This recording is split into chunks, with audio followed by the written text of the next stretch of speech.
नमस्कार दोस्तों, कैसे हैं आप सभी। बहुत बहुत स्वागत है आप सभी का हमारे चैनल में। इस बार हम बात करने वाले हैं देवशयनी एकादशी और श्रावण मास यानी कि जो शुरू हो रहा है 25 जुलाई को, सावन के महीने के बारे में। देवशयनी एकादशी और श्रावण मास में आपको क्या क्या करना चाहिए, क्या नहीं करना चाहिए। बहुत ही महत्वपूर्ण दिन है देवशयनी एकादशी और श्रावण मास तो पूरा 25 जुलाई से लेकर के 22 अगस्त तक चलेगा। क्या करें क्या ना करें, आइए जानते हैं मेरे साथ। मैं Rakhi Mishra, I am numerologist, astrologist and a vastu analyst. पहले बात करते हैं देवशयनी एकादशी के बारे में। देवशयनी एकादशी जो होती है वो श्री हरि विष्णु के लिए होती है।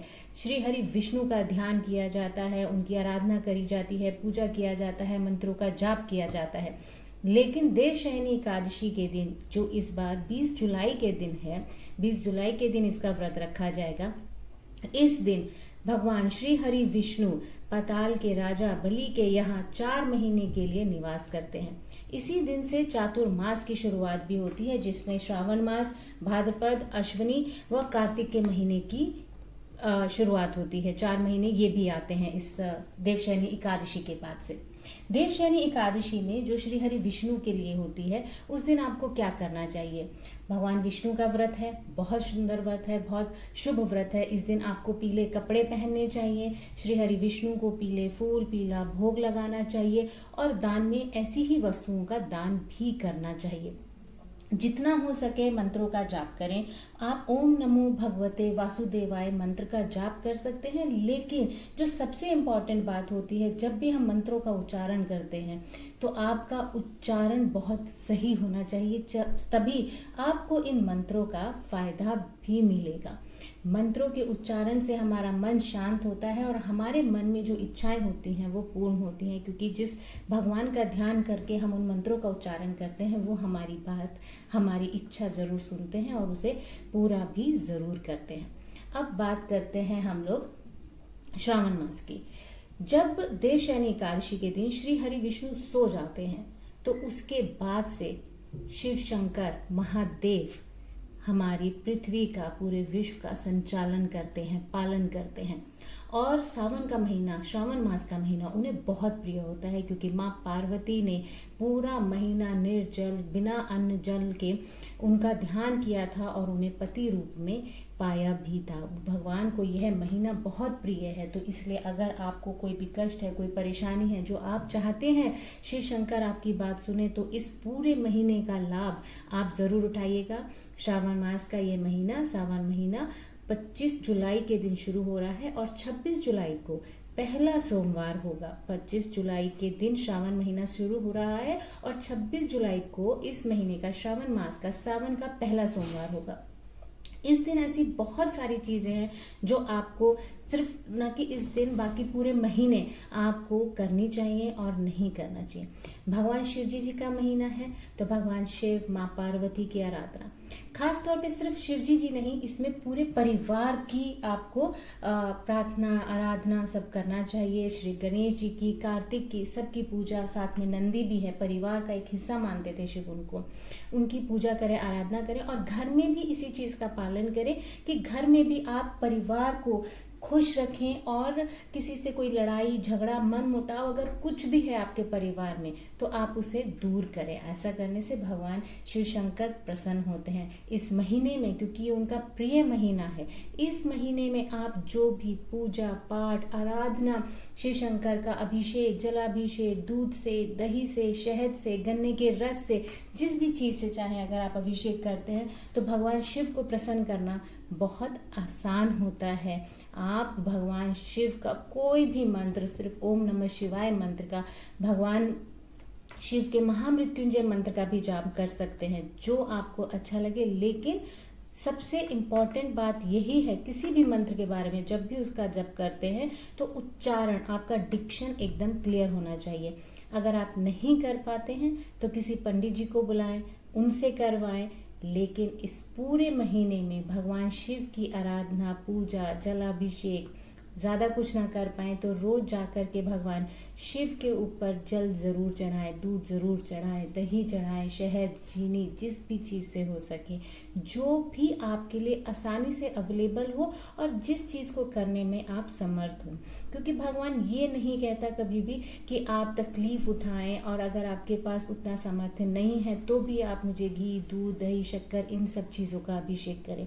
आप मन में उनका ध्यान रख कर के प्रेम से, प्यार से, अपनी इच्छा के साथ उनको अगर खाली जल भी चढ़ाते हैं तो भी शिव शंकर आसानी से प्रसन्न हो जाते हैं। लेकिन इस महीने में आपको कुछ और चीज़ों का ध्यान ज़रूर रखना है, वो बहुत ज़रूरी है। भगवान शिव को अगर आप कुछ भी नहीं कर पाते तो कम से कम कुछ ऐसी चीज़ें जो उन्हें नापसंद हैं वो कतई भी मत करिएगा। उनमें से पहली चीज़ है कि भगवान शिव शंकर को नशा बिल्कुल भी पसंद नहीं है, तो नशे का सेवन बिल्कुल ना करें।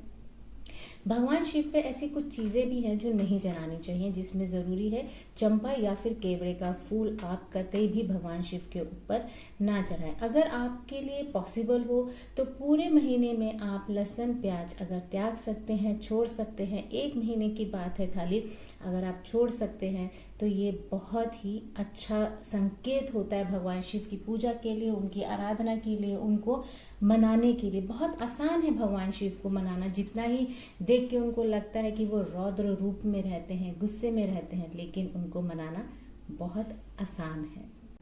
इसके साथ ही इस बात का ध्यान भी जरूर दें कि अगर आप कोई दान पुण्य नहीं कर पाते हैं तो भी कोई दिक्कत नहीं है, लेकिन किसी गरीब को, किसी मजबूर को, किसी लाचार को उसकी मजबूरी का फायदा कतई मत उठाएं, उसे नुकसान ना पहुंचाएं, उसे सताएं बिल्कुल भी नहीं। ये शिवजी जी को बिल्कुल भी पसंद नहीं है। आप मदद करें, जितना हो सके सहायता करें, दान करें, लेकिन किसी गरीब को, किसी मजबूर को बिल्कुल भी सताएं नहीं।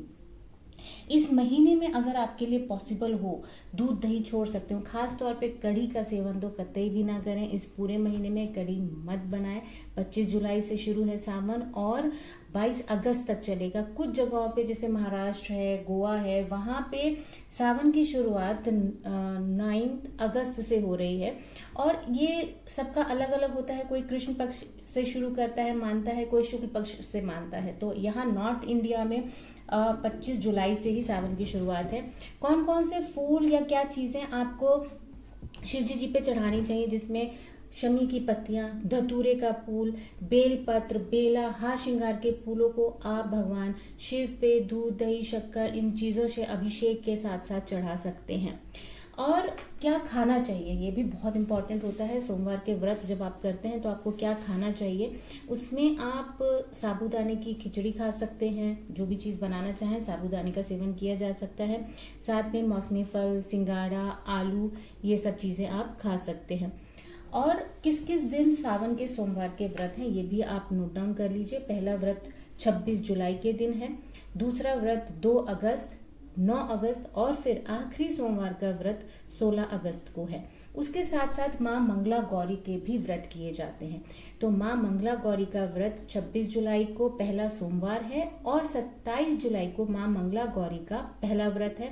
दूसरा व्रत 3 अगस्त को, तीसरा व्रत है 10 अगस्त को और चौथा माँ मंगला गौरी का व्रत है 17 अगस्त को। आप इन डेट को नोट कर सकते हैं, कैलेंडर में मार्क कर सकते हैं और इन दोनों ही तिथियों का ध्यान रखें। 20 जुलाई को है देवशयनी एकादशी। इसके बाद देवशयनी एकादशी के बाद कुछ महत्वपूर्ण काम जैसे शादी, सगाई, बच्चों का मुंडन संस्कार ये सब नहीं किया जाता है।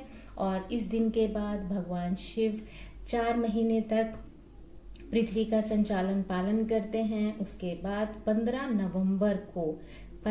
नवंबर देव उठनी एकादशी या देव दिवाली के दिन से भगवान विष्णु अपना कार्यभार दोबारा से संभालते हैं और उस दिन के बाद से ही शादियों का ये जो समारोह होते हैं ये शुरू होते हैं। कैसी लगी आपको ये हमारी जानकारी? इन चीज़ों को नोट करिएगा कि क्या करना चाहिए, क्या नहीं करना चाहिए। ध्यान में रखें, बहुत छोटी छोटी बातें हैं लेकिन आप अपने पूजा पाठ और धर्म कर्म के कामों में ये आपको बहुत फ़ायदा पहुंचा सकती है। Thank you very much. Stay happy and stay blessed.